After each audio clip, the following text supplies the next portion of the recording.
¿Qué se estudia en la Kabbalah? Muchas personas dicen, bueno, yo quiero estudiar Kabbalah, pero para que tengan una idea es como decir, quiero estudiar ingeniería.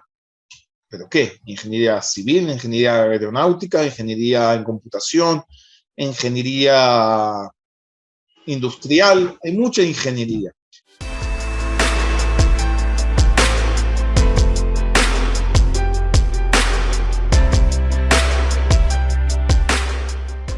El mundo de la Kabbalah es un mundo de información muy amplio, pero lo podríamos dividir en tres sectores bien definidos. El primero es lo teórico, todas las leyes que conforman la vida en general, el desencadenamiento de los mundos hasta llegar a este plano y para qué nos sirve entender todo eso, cómo utilizarlo en nuestras vidas, cómo entender de dónde venimos y hacia dónde vamos. Ese es el primer, digamos, estudio, y eso lo llamamos la parte teórica.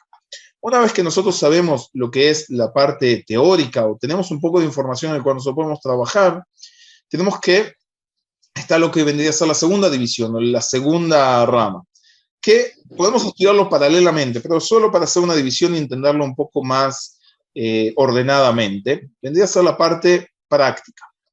La parte práctica la podemos dividir nuevamente en dos.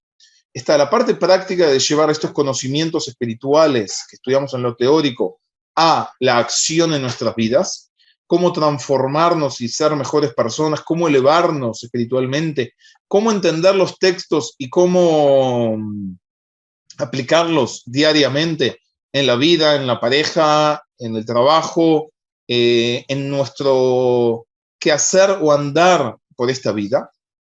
Y la otra parte, de la parte práctica, es cuando uno ya entiende cómo funciona a nivel espiritual toda la creación, cómo uno puede ser partícipe dentro de esa la creación. ¿A qué me refiero?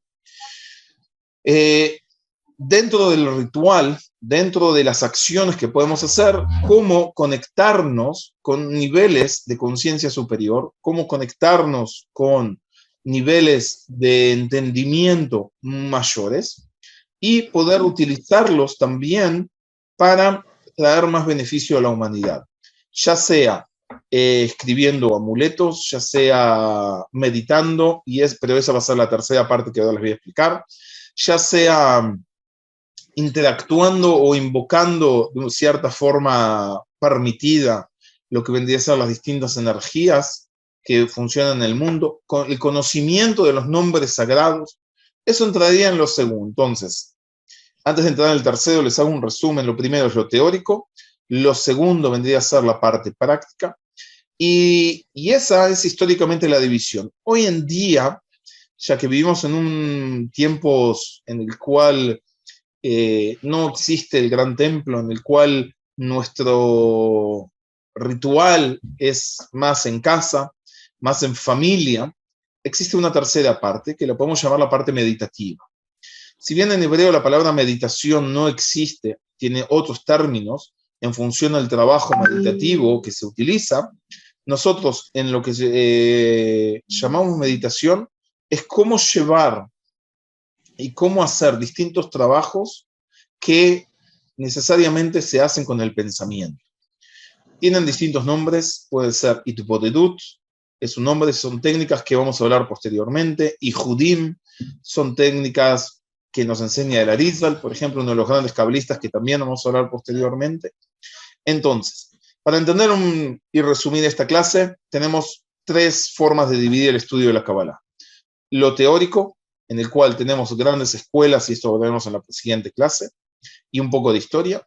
Tenemos la parte práctica, en el cual puede estar incluido lo que es la magia en el mundo cabalístico, lo que se llama la cábala práctica o la cábala mágica, y en el cual también nos enseña cómo llevar a nuestra vida lo que estudiamos teóricamente.